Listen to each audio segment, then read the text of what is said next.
Brandon Tripp here for FPathletics.com with men's soccer head coach Jaime Ramirez, sophomore forward Alvaro Nogales, and senior defender Luke Tyler. We're going to talk a little bit about this season. And Coach, last season, not exactly the way that you guys wanted to end things in that tough loss to Cal Baptist in the NCCAA national title, but talk about how you feel you guys did in your first season in the NCAA and in the Pac West. Well, I think it was good. I think it was a carryover from the previous year when we finished our NAIA experience and won the conference title and were able to get into the playoffs. And unfortunately, we're knocked off by Biola. But in terms of the standard of play, in terms of the quality of the team that we have, the experience that many of the players brought to last year's first year of NCAA competition in the Pac West was what I expected. And yeah, it was disappointing to lose, but at the same time, I think you want to get there. You want to get there to be able to give yourself a chance, and I thought we had it. A couple of unfortunate events. Could have gone the other way, but still, I think it was a fantastic experience. You guys have a real opportunity this year with Grand Canyon now out of the conference. It's really going to be probably 3 or 4 schools up at the tops, and you guys are definitely in the mix for a conference title. What's it going to take for you guys to get over the hump and to take the top spot in the conference this year? I think consistency, leadership from returning players that have been through that, and also adaptability from the new players that I think have a formidable task, so to speak, in replacing those players that were able to graduate. But I think the talent's there. It's just a matter of adjustment, a matter of assimilating to our style of play, and also meshing well with the returning players, who is a fantastic core that we have right now, 9 seniors. And you got a couple of the key core members right here, Alvaro Nogales. Alvaro, talk to us a little bit about what it means to be named the preseason Pac West Player of the Year for you, coming off a fantastic freshman season. Well, I think it's a good honor to be named that, and I'm really proud of it. But I couldn't achieve that without my teammates, for sure. I think they helped me a lot, and I just think that it's not me, it's also the team. And Luke, returning for your final year, you guys have all 4 starters on the back line back, and Fabian in goal. Just talk about what the senior leadership on that back line is going to mean for the team this year. Yeah, no, definitely. Having everyone come back this year is exciting. I was excited to be able to come back as well. And back line, our defense is going to be solid, and we got a good attack too. We got some new guys that just came in, and I'm excited to see what we can do. Coach, you have some new guys to assimilate this year, like you mentioned. A couple of those, Renato Bustamante, Jorge Chedraui. Just talk about what some of these new guys are going to bring to the team. Well, they're guys that I think fit in well with our system, with what we graduated. We graduated Fabricio Nazare and Rodrigo Viana that were critical players in the attack, and so I went out to try to find players with similar characteristics. A 9, a pure target player up there in Jorge, and I think he showed well this weekend against Monterey Bay that he understands the position well. He uses his teammates from the midfield. And I think he brings a level of energy that we haven't had in the past in that position either. Rodrigo was very technical. Rodrigo was crafty.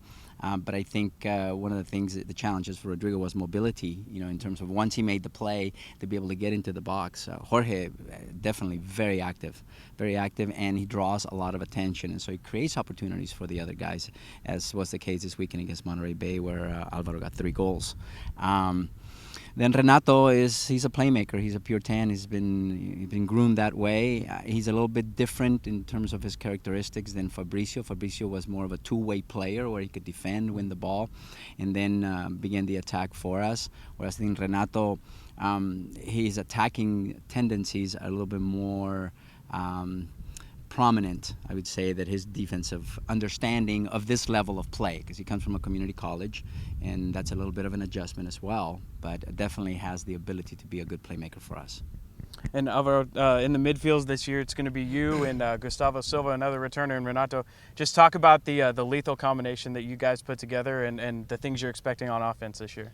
Well, having Renato and Gustavo, I think, is very good for us because they're really good players.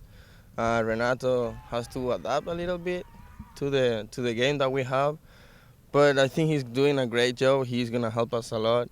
And the same Gustavo. Gustavo, he's been here for 3 years already. This is his senior year. And I think he's going to help a lot, and he's going to just do whatever he knows to do, and he'll do great, as well as Bustamante. And Luke, one of a couple of the guys that left last year provided a lot of leadership on this team. Talk about the spring season and then fall camp so far, and kind of the leadership and people having to step up into new leadership roles. Yeah, well, definitely.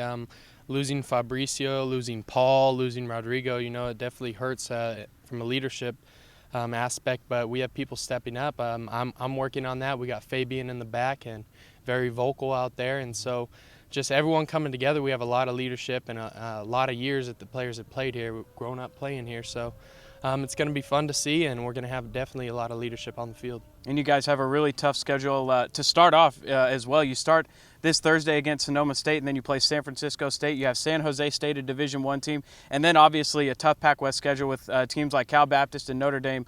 Just talk about the level of competition that you guys are going to see this year. Yeah, no, definitely. We are starting off strong this season, and it's going to be a good test this weekend. We have 2 games right in a row, and I think we can do it. We need a good week of practice this week to get ready to go, but it's going to get us to buckle down early.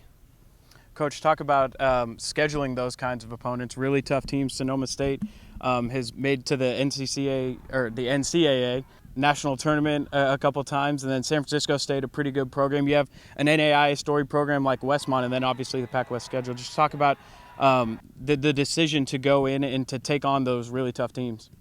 Well, a while back, I've been here long enough to have seen the history of this program, and there was a time when we used to play these teams quite regularly. We used to have tournaments where San Jose State would come, Fresno State, UNLV, Long Beach. In fact, even UCLA would join us. We played USF National Champions Division I. Something happened in the 90s where some of these teams wouldn't play us anymore. I think they went into their divisions, and the criteria for their playoffs meant that they were not allowed.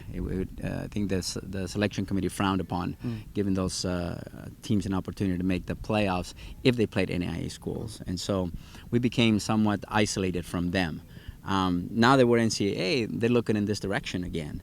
And whether it's NCAA Division I or II, I think they're interested in playing us. And so it's good that we're in this position now to where there is an NCAA opponent in the entire Far West that we cannot play, won't be able to play, and we'll look over here to say, hey, Fresno's a good team, we'll give them a chance. Yeah, they're your elite Division I program still in the West Coast, but I'd give ourselves a chance in terms of connecting with those coaches and hopefully get an opportunity to play them. You guys play Sonoma State this Thursday. What's it going to take for you guys to start the season off with a win?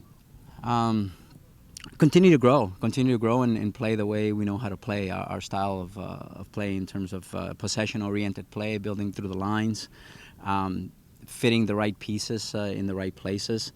I think our starting lineup is as good as I match us up against anyone in the country.